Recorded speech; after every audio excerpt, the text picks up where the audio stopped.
Assalamualaikum warahmatullahi wabarakatuh. Bismillahirrahmanirrahim. Alhamdulillah alladzi 'allama al-insana ma lam ya'lam wa faddalahu an sa'iri makhluqatihi bil aqli wal 'ilm. Wassalatu wassalamu ala nabiyir rahmah sayyidina wa qurrati a'yunina nabiyyina Muhammad alladzi tanfatihu bi abwabul khairi wa tanghalibu bi abwabish syarri wa ala alihi al-athhari wa ashabil akhyari wa tabi'in lahum bi ihsanin ila yaumiddin. Allahumma tahhir qulubana 'anil nifaq. Allahumma shaffi qulubana kama shaffita quluba awliyaik. Allahumma kama jama'tana fi hadzal majlis ijma'na ma'a habibika sayyidina Muhammad. Allahumma inna 'ala dzikrik wa syukrik wa husni ibadatik. Allahumma hawwin 'alaina fis sakaratil maut wan najata minan nar. Amma ba'd. Para pemirsa, para pendengar radioku dimanapun Anda berada, para jamaah yang selalu dimuliakan Allah Subhanahu wa taala. Alhamdulillah sampai detik ini Allah memberikan kesehatan kepada kita semuanya. Dan ini semuanya kasih sayang Allah, perhatian Allah kepada kita semuanya. Tapi bukan berarti yang sakit Allah tidak sayang, tidak. Tapi kadang seorang diberi oleh Allah sakit dan itu bentuk sayangnya Allah kepadanya karena untuk menghapus dosa-dosanya. Atau untuk mengangkat derajatnya di hadapan Allah Subhanahu wa taala, maqam yang sangat tinggi. Para pemirsa, para pendengar di dimanapun Anda berada. Pada minggu yang lalu kita berbicara tentang wirid yang dibaca setelah sholat atau zikir-zikir yang dibaca setelah sholat. Nah ini. Dan saya sebutkan beberapa hadis yang menjelaskan tentang zikir setelah sholat, baik dengan suara yang keras ataupun dengan suara yang pelan-pelan. Maka pada kesempatan kali ini kita akan membahas ya yang masih ada kaitan dengan sholat, yaitu al-musafaha ba'da sholat, yaitu bermusafaha, bersalaman setelah sholat. Nah ini, dan ini adalah kebiasaan adat yang berlaku di negara kita tercinta Indonesia ini, jadi yaitu setelah kita sholat musafaha, bersalaman yang ada di samping kanan kita ataupun yang ada di samping kiri kita. Nah ini, oleh karena itu perlu kita kaji ya bagaimana pandangan agama, bagaimana pandangan ulama tentang masalah musafaha atau bersalaman setelah sholat ini. Yang pertama, saya sebutkan satu hadis yang diriwayatkan oleh Al-Imam Al-Bukhari ya. An Sayyidina Yazid bin Al-Aswad radhiyallahu anhu.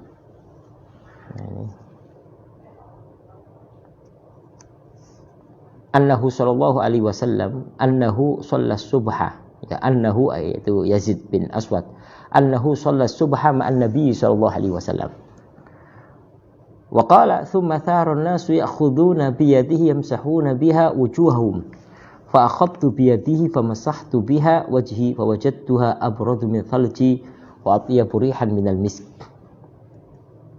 Annahu shalla subha. Diriwayatkan dari Yazid bin Aswad, beliau melakukan sholat subuh bersama Nabi Muhammad SAW. Sholat yang mendapatkan perhatian ya, banyak daripada yang lainnya. Bukan kok berarti yang lainnya tidak penting, enggak, semuanya kewajiban. Nah, ini tapi mendapatkan kepedulian, keperhatian karena biasanya di waktu itu orang tidur. Nah, ini. Setelah selesai sholat subuh ya, waqala tsumma tharun nas, lalu manusia berebut ya'khuduna biyadihi, mengambil tangan Rasulullah. Ini kan yamsahuna biha wujuhahum, kemudian tangan tersebut itu diusapkan ke wajah mereka. Jadi kalau dengan selesai gini, diambil, letakkan gini. Nah, di wajahnya para sahabat Nabi tadi itu. Nah, aku juga melakukan itu, lalu aku biyadihi, aku mengambil tangan Nabi Muhammad, famasahtu biha, lalu aku usapkan tangan tersebut, wajhi, wajahku, fawajadtuha maka aku menemukan tangan Rasulullah abradu minal thalaj, lebih dingin dari salju, wa atyabu rihan minal miski, dan lebih wangi daripada minyak misik.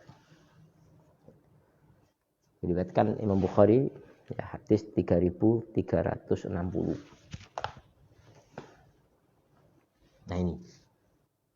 Jadi ada dasar hukumnya. Langsung dilakukan oleh Rasulullah SAW. Para sahabat Nabi. Nah, ini. Jadi mencium, kalau sekarang mungkin, kalau dulu tidak mencium tapi diletakkan di wajahnya, ya, wajah mereka, tangan Rasulullah SAW ini. Ada dasar hukumnya sama, ini musafahah. Jadi bersalaman setelah sholat. Pegang, letakkan di wajahnya mereka. Hormat kepada Nabi Muhammad SAW. Nah ini perlu kita perhatikan, ya,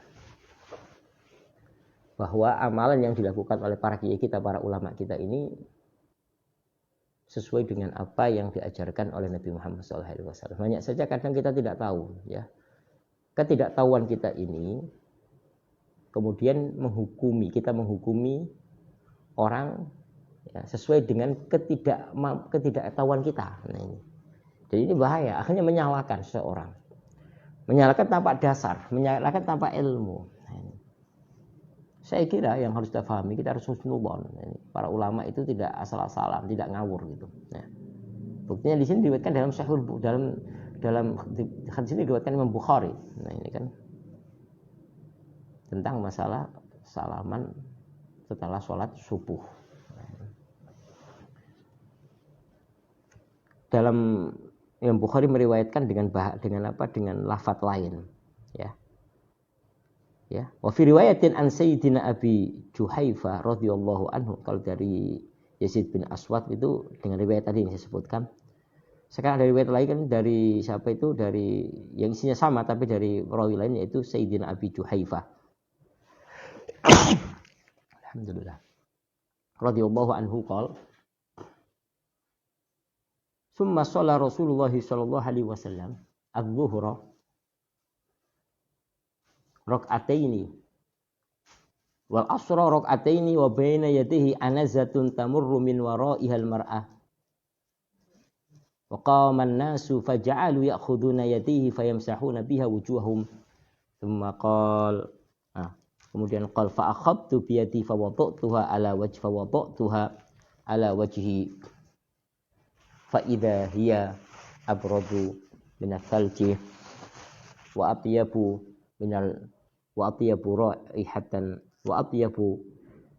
raihatan min al-misk.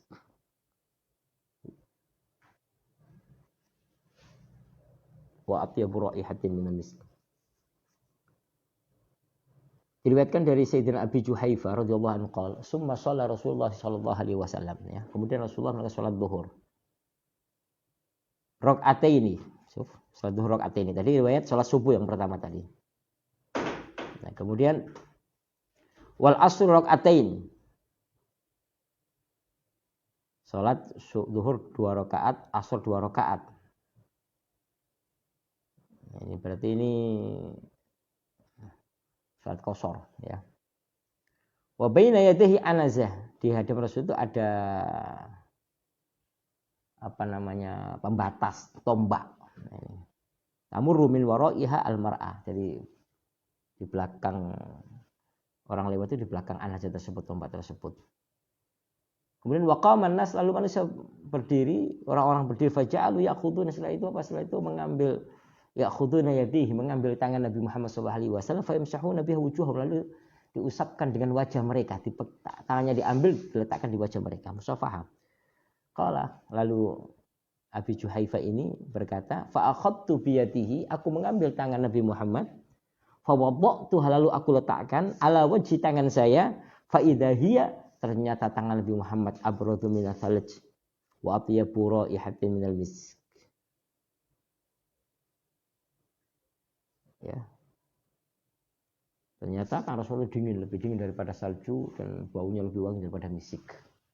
Jadi pertama sholat subuh, nah yang kedua ini sholat asar dan sholat duhur. Ini dalil ya, dalil yang dipakai oleh ulama tentang musafahah. Nah, dan waqala al-Barra jadi Abi Dawud ini bin Azib radhiyallahu anhu min tamami tahiyyati an tusafiha akhak. Nah, ini di antara kesempurnaan penghormatan kau bermusafahah saudara kamu. Ini hadis umum. Ya, tapi kalau dalil khususnya tadi dua hadis, salat subuh, salat zuhur dan salat asar. Nah, ini dalil khususnya ya yang berkaitan dengan musafahah. Adapun kalau hadis-hadis yang berkaitan dengan kemuliaan orang yang bermusafahah di saat berjumpa itu banyak sekali dan hadisnya kuat ya. Nah, tapi saya cukupkan dengan dua hadis ini. Ya, dua-duanya diriwayatkan oleh Imam Bukhari ya. Yaitu hadis nomor 3360 ya. Nah, ini hanya riwayat pertama yaitu di waktu subuh, riwayat kedua yaitu di waktu zuhur dan waktu asar. Nah, ini setelah sholat asar itu. Nah, ini dalil yang dipakai oleh para ulama tentang kesunahan atau diperbolehkan salaman setelah sholat 5 waktu. Nah, bagaimana pendapat para ulama ya dari kalangan madhab itu, ulama gimana? Dalam mazhab Hanafi ini dalam kitab Tahawi mengatakan apa? Tutlabul musafaha fahiya sunnatun aqibatu shalah kulliha wa inda kulli laqin. Bahwa musafaha ini hukumnya sunnah setiap setelah selesai sholat dan setiap pertemuan. Ini pendapat beliau Al-Imam Tahawi ya. Bahkan Abdul Ghani An-Nablisi mengatakan innaha dakhilatun tahta umumi sunnatil musafahati mutlaqan, bahwa kesunahan bersalaman ini masuk kata setelah sholat ya, itu masuk kategori kesunahan musafahah secara mutlak, bersalaman secara mutlak. Ini pendapat-pendapat ulama. Dari kalangan Syafi'iyah yang dikatakan oleh yaitu Muhammad Izzuddin bin Abdus Salam, yang orang yang tegas keras dari kalangan Syafi'iyah kalau masalah hukum. Beliau mengatakan annaha minal bid'ah mubahah. Itu bid'ah yang diperbolehkan. Nah, tapi kalau kita merujuk dari apa yang dilakukan oleh Rasulullah, para sahabat kepada Rasul, itu bukan bid'ah gitu. Kan ada tuntunannya yaitu Rasulullah SAW tadi ini. Nah, ini pendapat beliau ya. Mungkin beliau belum sampai hadis yang tadi diriwayatkan oleh Imam Bukhari tadi itu. Nah, mungkin kan itu kan. Yang jelas kalaupun dikatakan bid'ah atau bid'ah mubahah, sesuatu yang diperbolehkan. Kenapa? Masuk hadis umum, umum kemuliaan bermusafahah, ma min muslimaini yaltaqiyani fayatasafahani illa ghafara lahuma qabla ayyaftariqah. Atau illa ghufira lahuma qabla ayyaftariqah. Mamin muslimin yaltaqiyan, tidak ada dua orang Islam yang berjumpa ya, kecuali Allah Subhanahu wa taala mengampuni dosa-dosanya sebelum mereka berdua itu berpisah. Nah, ini hadis umum. Jadi intinya ya ada dasar hukumnya tentang musafahah bersalaman setelah sholat ya. Memang ada yang mengkhususkan setelah subuh, ada yang mengkhususkan setelah asar, tapi yang jelas ulama ada yang mengatakan sunnah, ada yang mengatakan mubah. Nah, yang tidak mau Anda yang mau musafahah silakan, tapi jangan sampai menyalahkan orang yang bermusafahah, yang bersalaman. Nah, ini dewasa di dalam menghormati perbedaan pendapat di kalangan para ulama. Tapi yang jelas Anda tidak boleh suudzon, buruk sangka. Ternyata setelah kita kaji, kita teliti, kita baca, ternyata ada riwayat-riwayat hadis Rasulullah yang menjelaskan tentang musafaha setelah sholat. Tadi saya bacakan, yaitu setelah sholat subuh, setelah sholat duhur, dan setelah sholat asar.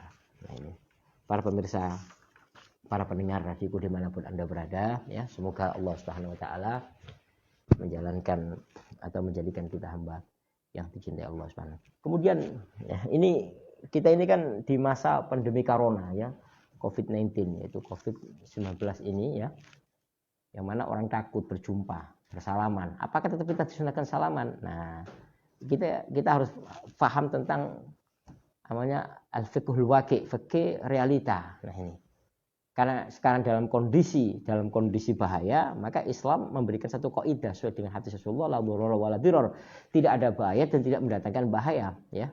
Oleh karena itu sebaiknya untuk saat ini, ya, kondisi sekarang ini tidak bersalaman, ya, tidak bersalaman, nah, supaya tidak tertular atau tidak menyebar virus-virus corona ini dan cepat terselesaikan dan Allah Subhanahu Wa Taala menghilangkan virus ini dari negara yang tercinta kita ini, yaitu negara Indonesia. Jadi tadi saya katakan hukumnya adalah sunnah, ya. Tapi karena sekarang ada kondisi-kondisi tertentu, yaitu adanya penyakit wabah virus corona menyebar di mana-mana, sehingga tidak disunnahkan lagi, bahkan tidak boleh bersalaman supaya tidak menular penyakit atau virus yang bahaya, yaitu virus corona. Semoga Allah jauhkan kita dari virus corona. Tapi kalau nanti virus corona sudah hilang, semuanya sudah nggak ada, sudah ditemukan vaksinnya semuanya, dan orang dalam keadaan aman, maka musafahah atau bersalaman itu akan berlaku kembali. Sunnah musafahah berlaku kembali, kemuliaan musafahah berlaku kembali. Mudah-mudahan Allah Subhanahu Wa Taala menjadikan kita hamba yang dicintai oleh Allah Subhanahu Wa Taala. Nah, setelah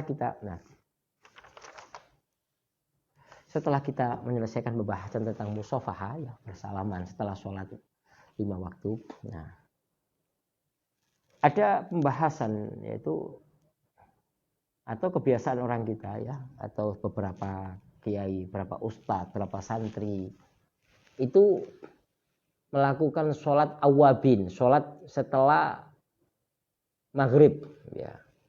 Ada yang sampai 6 rakaat, ada yang sampai 8 rakaat, ada yang sampai 10 rakaat. Nah, ini bagaimana hukumnya? Yang sering diperdebatkan ini, ya. Jadi bukan saya membuka masalah yang sudah lama tertutup, bukan, supaya tidak terjadi saling menyalahkan. Artinya Anda tidak tahu atau Anda tahu tapi tidak mau mengamalkan, nggak apa-apa, tapi jangan sampai Anda menyalahkan orang yang mengamalkan, ya. Karena ada hadisnya, ada riwayatnya, ada sandaran hukumnya, tidak asal-asalan. Sebagaimana saya katakan tadi, ya. Nah. Jadi kalimat awwabun, apa sih makna daripada awwab? Awwabun. Karena ada bahasa sholatul awwabin. Nah ini. Maka awwabun ini jam'u awwab. Awwabun, awwabuna, awwabuna. Nah ini. Awwabun. Makna raja ilallah. Kembali kepada Allah, bitaubati dengan taubat kepada Allah, wal istighfar, dan beristighfar kepada Allah Subhanahu Wa Taala. Nah, ini. Itu arti secara bahasa makna awwab, itu raja, kembali kepada Allah, bertobat dengan cara bertobat, dengan memperbanyak istighfar, itu aslinya. Akan tapi yang dimaksud awwabin, sholat awwabin di sini apa? Yaitu wasummiya as-sholatu ba'dal maghribi wal isya'i sholatal awwabin lima warada fil hadits. Akan tapi sholat, ya, setelah maghrib, antara maghrib dan isya ini dikatakan sholat awwabin karena ada hadis yang menjelaskan tentang itu, ada riwayat yang menjelaskan tentang itu. Yang pertama, riwayat pertama, ya, ini di dalam kitab Al-Ba'its Al-Hadits Ibnu Katsir, ya, halaman 48. Nah, ini.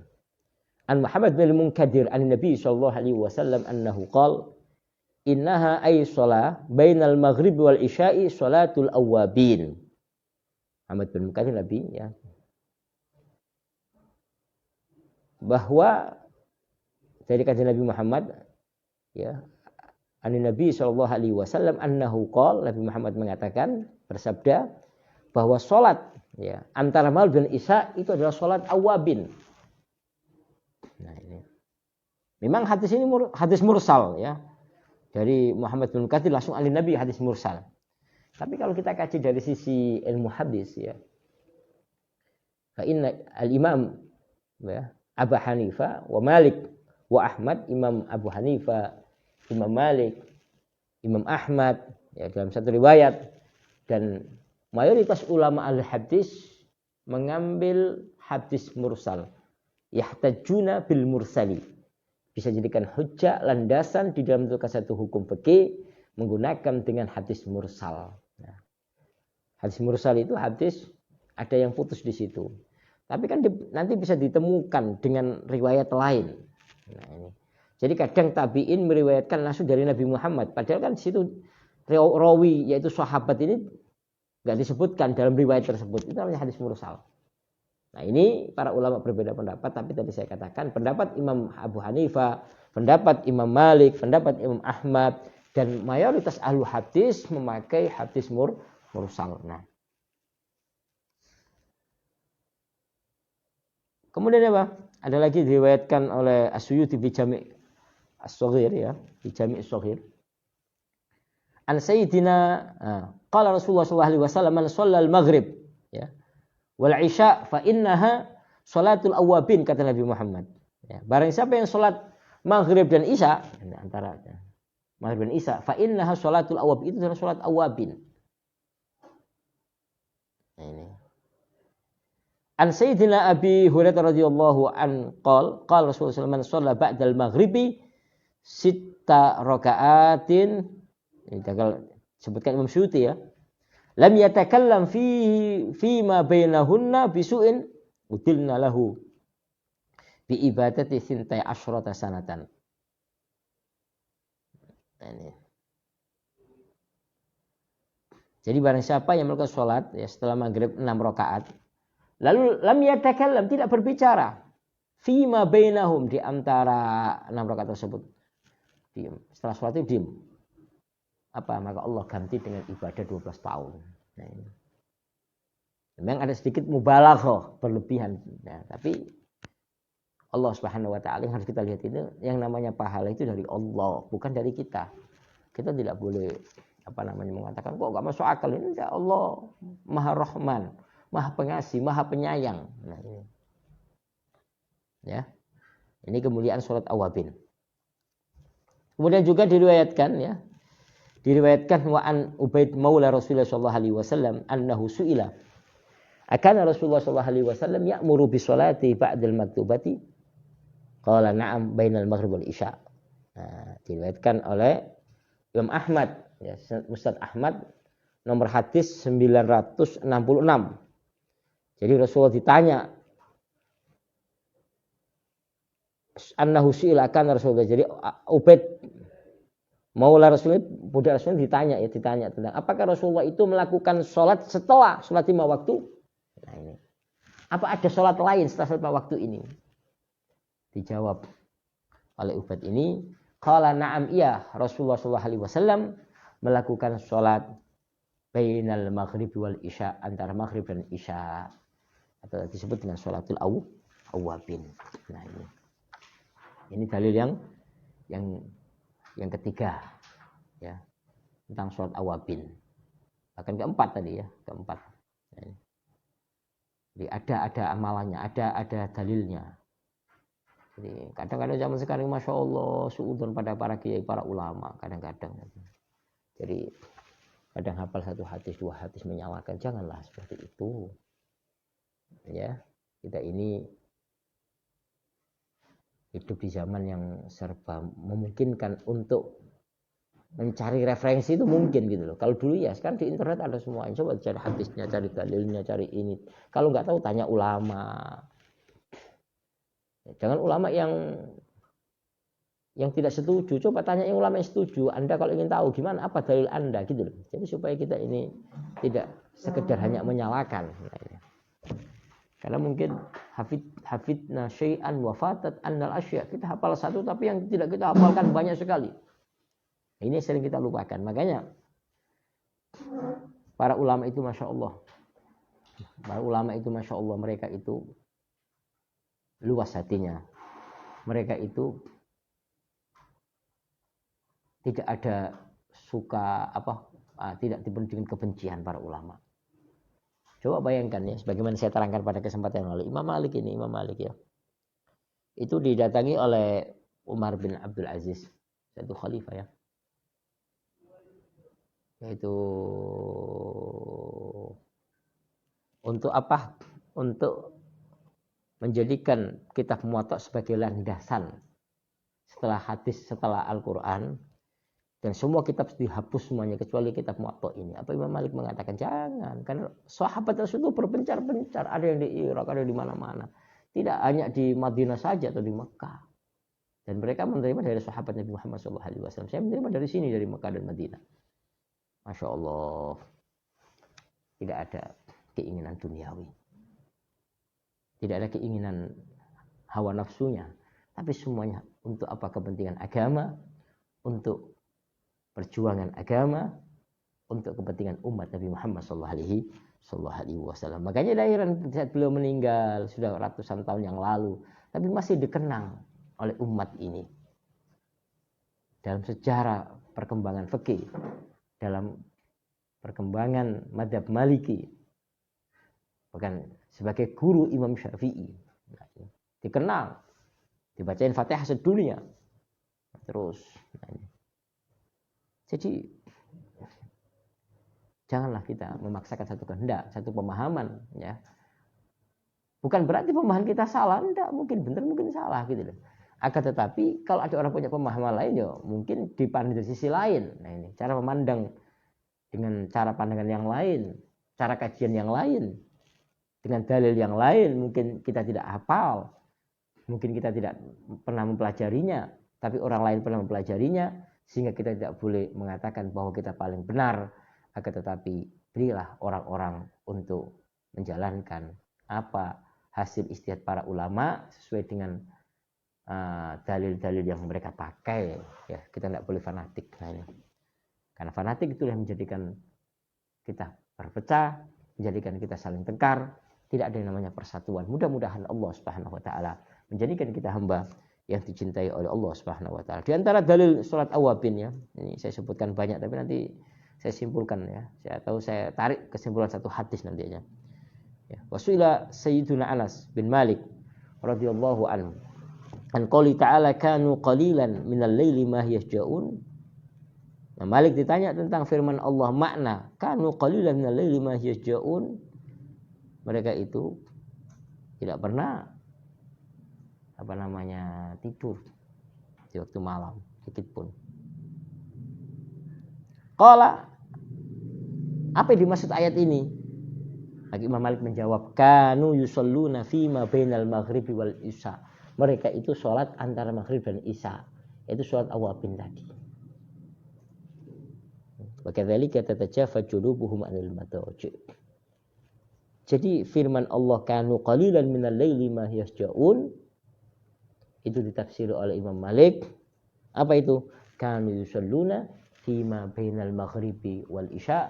Mereka itu melakukan sholat di antara maghrib dan isya.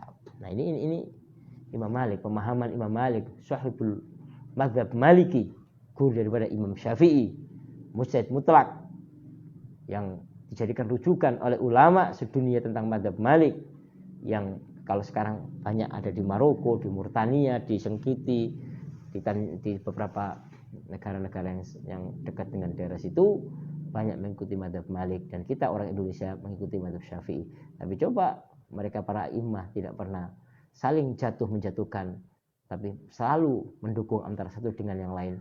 Dan kita sering mendengar cerita Imam Syafi'i dan Imam Ahmad. Imam Ahmad adalah murid daripada Imam Syafi'i. Bagaimana Imam Ahmad menghormati, menghargai muridnya, menghargai gurunya itu Imam Syafi'i. Sebaliknya bagaimana Imam Syafi'i menghargai muridnya yaitu Imam Ahmad. Padahal mereka kadang berbeda pendapat di dalam urusan fikih.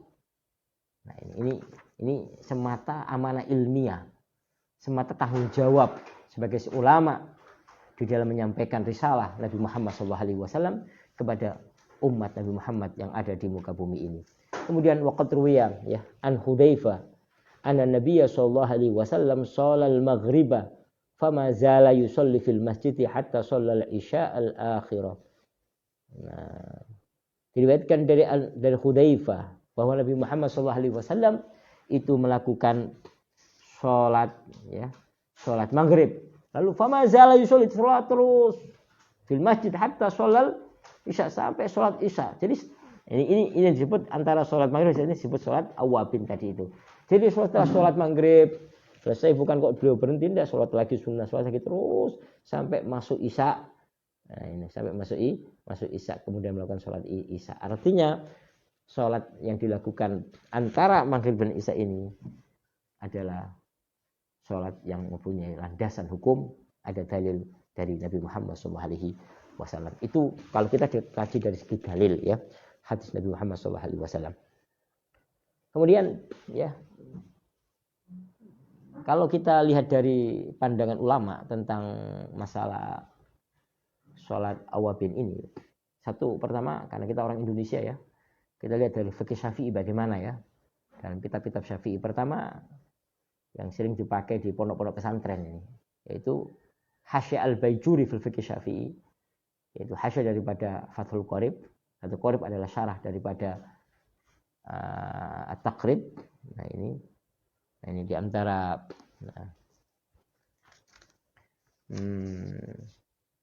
perkataan beliau, innahu minan nawafil sholatul awwabin wa hiya ma baina al-maghribi wal isya wa hiya 6 raka'atin ila 20 raka'atan wa tusalli raka'atani aidan.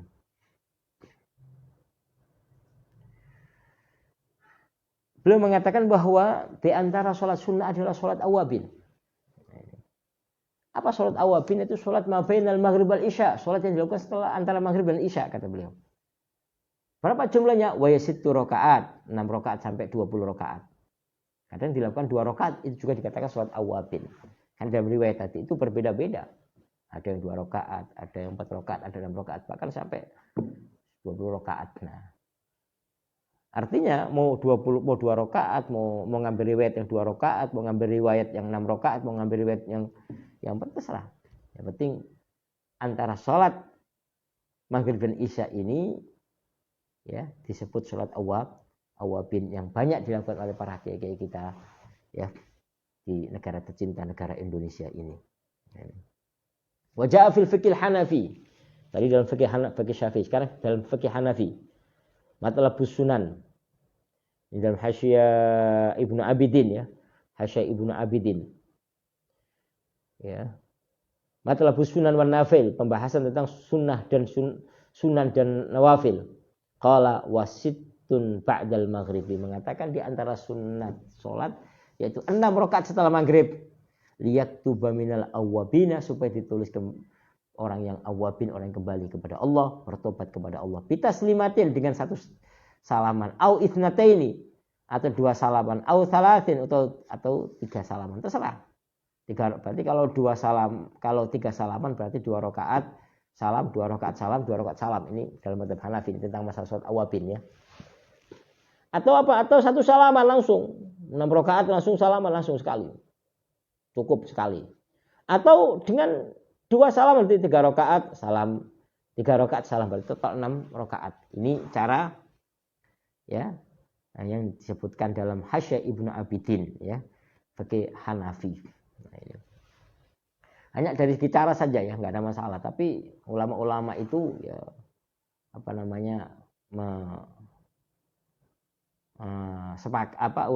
itu banyak yang mengamalkan ya. Ulama-ulama itu banyak mengamalkan tentang sholat awabin ini. Nah, ini. Kemudian waqala Hafidz Al-Iraqi. Ya. Al-Hafidz Al-Iraqi ya menyebutkan wa mimman kana yusalli ma bainal maghrib wal isya minas sahaba. Para sahabat Rasulullah yang melakukan sholat antara isya dan antara maghrib dan isya. 1 Abdullah bin Mas'ud. Lalu ya. Salat awabin. Wa Abdullah bin Umar, putra daripada Umar, khalifat Rasulullah sallallahu alaihi wasallam. Wa Salman Al-Farisi, Salman Al-Farisi yang masuk kategori dimasukkan keluarga Nabi Muhammad SAW. Salmanu minna. Salman itu bagian daripada keluarga kita, keluarga kami, kata Nabi Muhammad SAW. Yang melakukan. Wa Abdullah bin Amr. Abdullah. Wa Anas bin Malik. Bin Nasi minal Ansor. Ini kan beberapa orang dari kalangan Ansor. Banyak sekali beberapa sahabat ya yang melakukan sholat awabin ini. Antara Maghrib dan Isya. Wa minat tabi'in. Dari kalangan tabi'in. Al-Aswad bin Yazid. Nah, ini. Kemudian apa? Kemudian wa Abu Utsman An-Nahdi. Kemudian wa ibnu Abi Malika wa Sa'id bin Jubair wa Muhammad bin Munkadir wa Abu Hatim wa Abdullah bin Sukhairah wa Ali bin Husain Zainul Abidin. Ini wa Abu Abdurrahman Al-Hambali. Ini kalangan ulama. Jadi kalau kalangan tabi'in tadi saya sebutkan Muhammad bin Munkadir wa Abu Hatim wa Abdullah bin Sakhbara wa Ali bin Husain Zainul Abidin tabi'in. Kemudian Abu Abdurrahman Al-Hambali wa Syurih Al-Qadhi wa Abdullah bin Wahab, dan banyak sekali para ulama-ulama yang mengatakan atas kesunahan daripada atau atas dianjurkannya sholat awabin, sholat antara maghrib dan isya. Nah, ini kesimpulan yang ingin saya sampaikan dari sholat awabin ini, bahwa perbuatan ini didasari dengan dalil hadis dan perbuatan sahabat, perbuatan tabi'in. Maka Anda jangan sampai sering menyalahkan orang ya. Anda nggak melakukan nggak apa-apa, mungkin Anda punya dalil lain, nggak ada masalah. Tapi yang melakukan juga punya dalil dengan hadis, dengan pendapat para sahabat Nabi, dengan perbuatan para tabi'in. Mudah-mudahan Allah Subhanahu wa taala menjadikan kita hamba yang dicintai oleh Allah Subhanahu wa taala, hamba yang menjadi perhatian Allah Subhanahu wa taala. Para pemirsa, para pendengar radioku dimanapun Anda berada, sebelum saya jawab pertanyaan-pertanyaan yang masuk ini, saya ingatkan ya. Saya ingatkan atau saya beritahukan kepada para pemirsa, para jamaah di mana berada, telah dibuka pendaftaran pondok pesantren kami yang ada di Kuningan, Pondok Pesantren Al-Khairiyah, baik SMP ataupun SMA. Sekolah begitu juga telah dibuka pendaftaran pondok pesantren kami Nurul Hayah. Ya, Nurul Hayah 1 yang ada di Ketanggungan, Brebes, baik tingkat SMP ataupun SMA, pondok tahfidz ataupun pondok tafakuh. Ya. Begitu juga telah dibuka pendaftaran SMP atau sanawiyah ya, Islam Nurul Hayah 2 yang ada di Pembedilan Cirebon, dan mudah-mudahan Allah Subhanahu wa taala memberikan kemudahan kepada kita. Ingat, jangan lupa ya, perhatian dengan akhlak anak Anda. Anda sibuk dengan urusan pekerjaan Anda. Anda lupa dengan anak Anda, dengan akhlaknya. Kalau Anda tidak bisa menjaga anak Anda, maka masukkan di pondok pesantren biar para kiai, para ustadz yang mendidik mereka. Nah, ini jangan sampai terlantar di jalan yang punya akhlaknya. Apalagi di zaman sekarang ini narkoba di mana-mana. Mudah-mudahan Allah Subhanahu wa taala jauhkan dari musibah ini ya. Jadi kejahatan di mana-mana, miras di mana-mana ya. Mudah-mudahan Allah Subhanahu wa taala dekatkan kita dengan orang-orang baik, orang-orang soleh. Nah, ini. Kemudian juga kita telah membuka kapelingan wakaf di Pondok Pesantren Al-Hayah 1 pusat ya, untuk pembebasan lahan ya. Silakan yang ingin membeli kapelingan wakaf, membuat rumah di surga, membuat istana di surga. Jadi tapi bukan kok berarti kalau yang ikut wakaf itu adalah yang punya uang. Orang nggak punya uang pun bisa wakafkan hanya 50.000 bisa. Dia bisa membangun surga hanya dengan 50.000. Coba membangun istana di surga hanya 50.000. Anda kalau di mana di dunia ini bangun istana, rumah mewah nggak cukup 100 juta, 200 juta, 300 juta. Tapi Anda bisa dengan 100.000 Anda punya istana di surga. dengan mewakafkan tanah tersebut, 1 kapling atau 1 meter, setengah meter, 1/4 meter dengan uang 50.000, 100.000. Karena itu kita buka kaplingan wakaf ya di Pondok Pesantren Nurul Haya. Kita akan membebaskan lahan kurang lebih 7.000 meter ya. 7.000 meter untuk pembangunan SD Islam terpadu tingkat SD, baik program tahfidz ataupun program anak yatim. Kita letakkan di mana? Di Pondok Pesantren Nurul Haya Pusat ya. Nah ini. Mudah-mudahan kita termasuk orang yang terpanggil menjadi ahli surga ya. Orang yang rindu dengan surga Allah Subhanahu wa taala. Ya. 50.000, 100.000 itu enggak ada nilainya di dunia ya. Tapi di akhirat Masya Allah berharga sekali 100.000 dan diterima oleh Allah Subhanahu wa taala. Anda meninggal tapi tetap tanah itu dipakai untuk para penghafal Al-Qur'an, dipakai para mencari ilmu. Masya Allah, Anda tetap mendapatkan pahala-pahala terus mengalir dari Allah Subhanahu wa taala. Nah ini. Berbeda kalau Anda meninggal di dunia ini tidak punya kebaikan apapun, apa yang Anda harapkan? Enggak ada. Tidak ada kebaikan apapun. Tidak ada kebaikan apapun. Nah ini. Karena itu saya buka kesempatan sama-sama ayo kita untuk menjadi kekasih Allah, untuk menjadi pejuang Nabi Muhammad, untuk menjadi ahli surga, sama-sama kita berjuang. Berharap rahmat Allah, berharap ampunan Allah, berharap kasih sayang Allah Subhanahu wa taala. Mudah-mudahan Allah Subhanahu wa taala menjadikan kita para pejuang-pejuang yang tulus karena Allah Subhanahu wa taala dan mengibarkan panji perjuangan Nabi Muhammad di dunia pendidikan ataupun di tempat-tempat atau selain di tempat pendidikan. Wallahu a'lamu bishawab.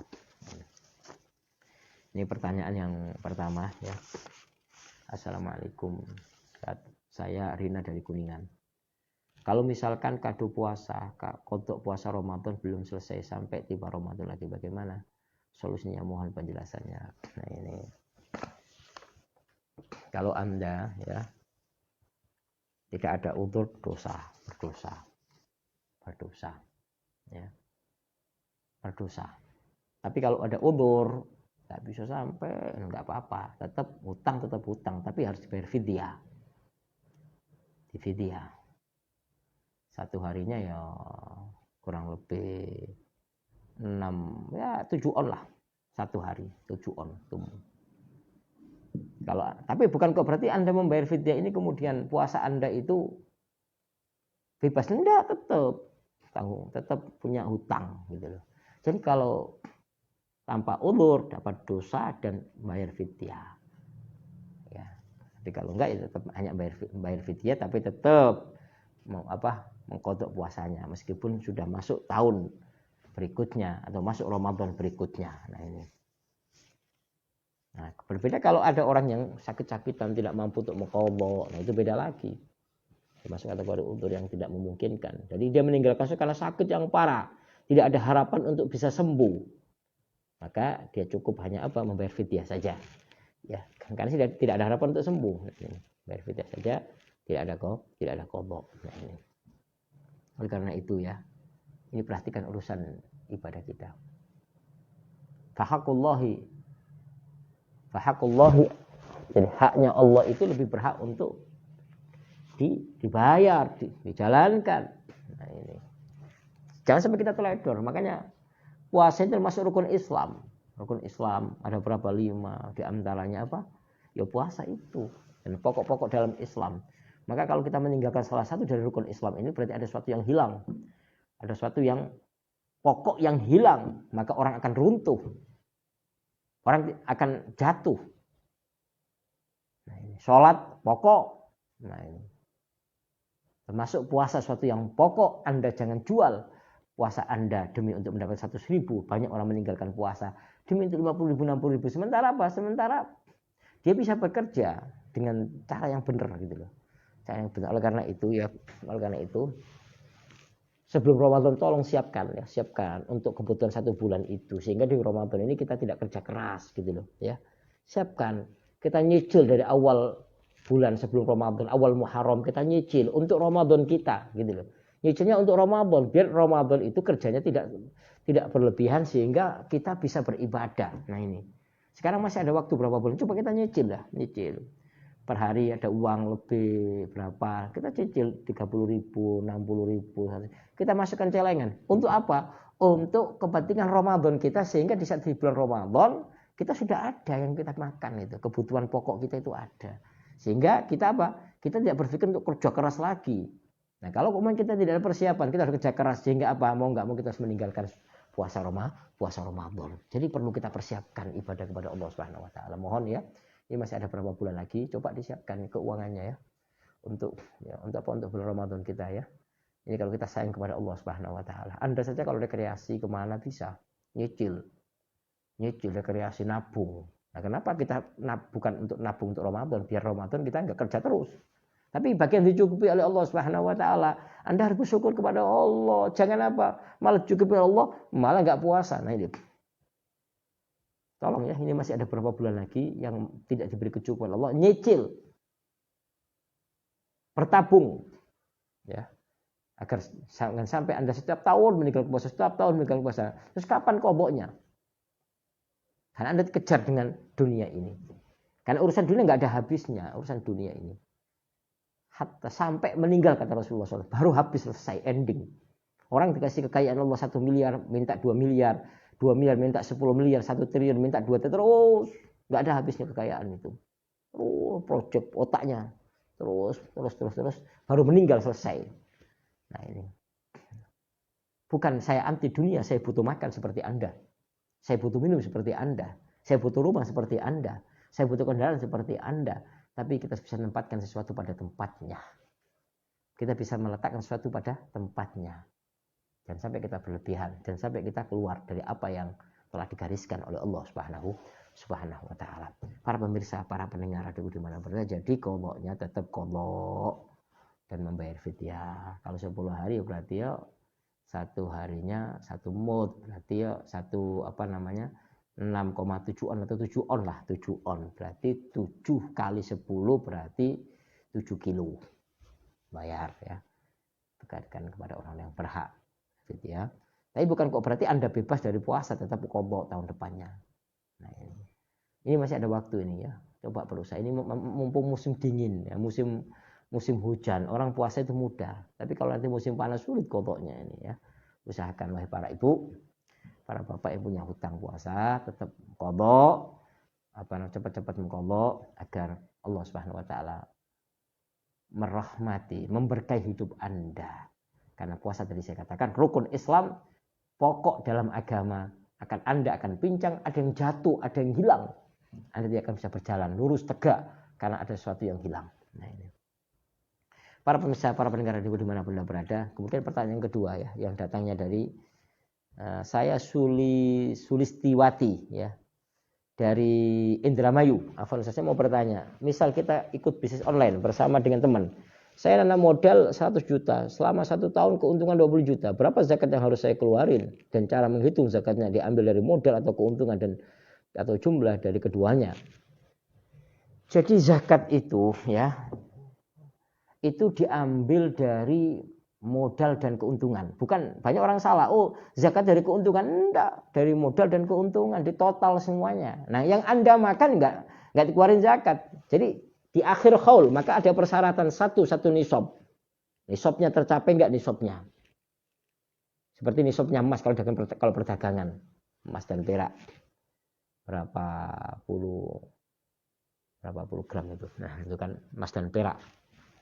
Nisab, satu nisab. Yang kedua, haul.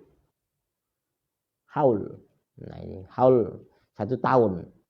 Nah, dalam perhitungan mazhab Syafi'i, zakat itu di akhir haul, di akhir tahun dihitung.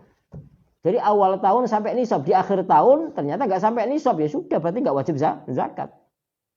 Di awal tahun, pertengahan tahun sampai ada uang sampai 2 miliar.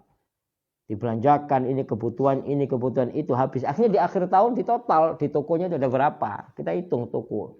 Dan yang ada berapa? Oh, di tokonya ini ada uang berapa? Ada uang 1 juta, ada uang 100 juta. Dan modalnya dihitung semuanya ternyata masih ada 1 miliar. Berarti yang dizakati 1 miliar 100 juta. Nah, jadi kalau maunya di pertengahan tahun, saya jelaskan kembali. Jadi kalau di pertengahan tahun itu ada 2 miliar. Belum diwajibkan zakat. Karena belum haul. Meskipun sudah sampai 1 nisab, nah gitu kan. Nah, ternyata di akhir tahun kalau mulai Muharram maka akhirnya berarti di akhir Dzulhijjah, awal Muharram itu wajib dikeluarkan zakatnya. Nah, ternyata kok di pertengahan tahun 2 miliar, ternyata di akhir tahun ya tadi kan mulainya di 1 Muharram, berarti kan di 1 Muharram lagi ternyata ada 1 miliar. Yang dizakati berapa? Ya 1 miliar ini. Adapun yang sudah dipakai, dibeliin ini, beliin itu nggak masuk untuk dikeluarkan zakatnya. Jadi perhitungan di akhir tahun, ya akhir tahun, akhir haul, baik pokoknya ataupun labanya. Kebanyakan orang hanya menghitung labanya saja, tidak, ya dihitung pokok dan laba. Sedikit kok, ya 2,5%, sedikit. Ya. 1 juta hanya 2.500.000, 1 miliar 25 juta, 100 juta berapa? 2,5 miliar. Ini 100 miliar berarti 250 juta. Kalau 250 jutaan atau ya 250 juta. Kalau 1 miliar berapa? 1 miliar berarti 25 juta. 25 juta. 100 miliar 2,5 miliar, 100 miliar. Nah, itu zakatnya. Jadi ya kalau 2,5 bukan, kalau 2,5 miliar berarti 25%, 25% enggak, ini 2,5. Jadi kalau 100 miliar paling 250 juta. 250 juta lah, enggak banyak kok. Enggak banyak. 2,5 miliar ya. 100 miliar dari zakat 2,5%, bukan 25%. Ya intinya, ya itulah intinya, ya segitu totalnya ya. Jadi di akhir haul, di akhir tahun, di akhir tahun. Jadi bukan di pertengahan tahun, dah, atau awal tahun. Awal tahun modal ada 10 miliar, modal 10 miliar. Di akhir tahun total sisanya berapa? 1 miliar.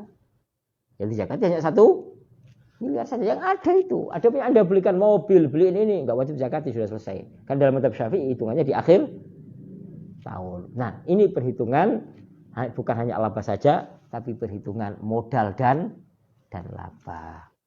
Ya, jelas. Jadi saya nanam modal 100 juta selama 1 tahun, keuntungan 20 juta. Ya sudah, 120 juta.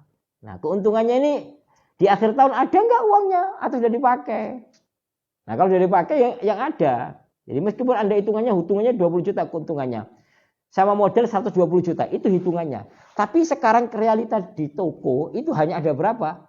50 juta ya, berarti zakatnya 50 juta. Nah, ini yang harus dipahami ya. Mudah-mudahan Allah Subhanahu wa taala memberkati kita semua. Ada yang kurang jelas, silakan menghubungi kami ya. Bisa lewat telepon atau lewat WA ya. Mungkin langsung nanti bisa kita jawab langsung. Taruh ulang jelas yang berkaitan dengan zakat. Mudah-mudahan Allah Subhanahu wa taala memberkati kita semuanya dan urusan kita dimudahkan oleh Allah Subhanahu wa taala. Kita dijaga oleh Allah Subhanahu wa taala dan semoga Allah mengirim ahli surga untuk membantu pembebasan lahan di Nurul Haya atau pembangunan pondok pesantren Al Khairiyah yang ada di Bimbing ini yang sedang membangun ya. Persiapan tahun ajaran baru ya. Nah, ini kita tidak hafal Al-Quran tapi bisa membantu orang yang hafal Al-Quran, maka mendapatkan pahalanya seperti orang yang hafal Al-Quran gitu loh. Ya, kita harus meningkat ya, harus setiap hari harus naik baik. Jangan turun jelek terus jalan ya. Wallahu a'lamu bis-shawab. Bismillahirrahmanirrahim. Alhamdulillahirabbil alamin wassalatu wassalamu ala sayyidina Muhammadin wa alihi wa sahbihi ajmain. Allahumma inna as'aluka ridhaka wal jannah wa na'udzubika min sakhatika wan nar. Allahumma nawwir qulubana bi nuril ma'rifah waftah 'alaina futuhal arifin waj'alna min ahli taqwal istiqamah wa akhtim lana bil husni wa radin anna ya Allah ya hayyu qayyum ya ghaffar. Maha pengasih, maha penyayang ya Allah. Ampuni segala dosa kami, ampuni segala kesalahan kami ya Allah, ampuni segala kesalahan kami ya Allah. Allahumma ya Allah, pandanglah kami dengan cintamu ya Allah, pandanglah kami dengan kasih sayangmu ya Allah, jangan kau pandang kami dengan kemurkaanmu ya Allah.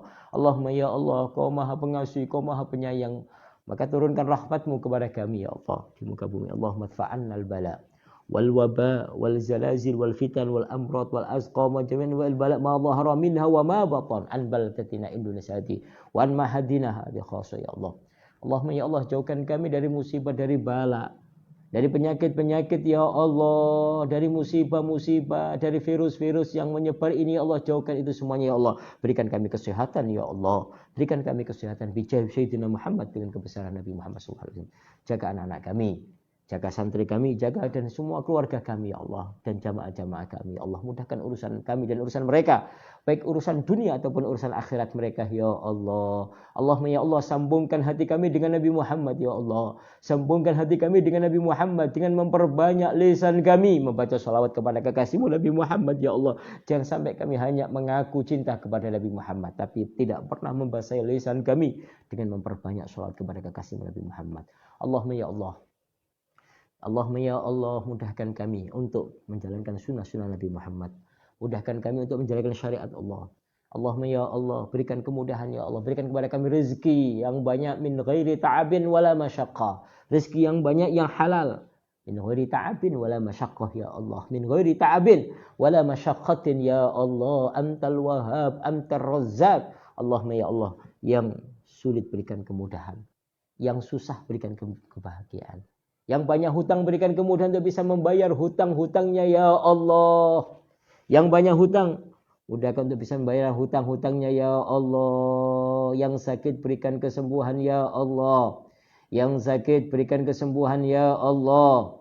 Yang sakit berikan kesembuhan ya Allah. Yang belum mendapatkan jodoh, ya Allah, dapatkan ya Allah supaya mendapatkan jodoh ya Allah. Allahumma ya Allah, ya Hayy ya Qayyum ya Ghaffar.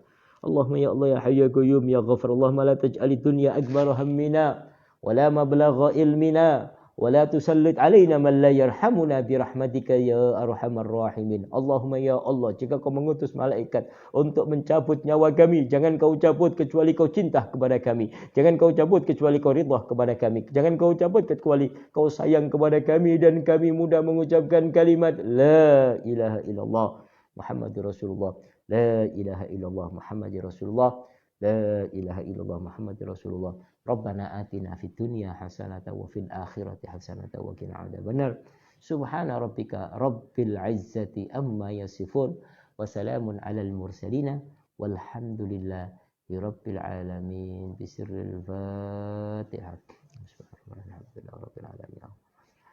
Ini akan menjaga nasta'in dengan syaratul mustaqim syaratul ladzina an'amta 'alaihim ghairil maghdubi 'alaihim waladdallin.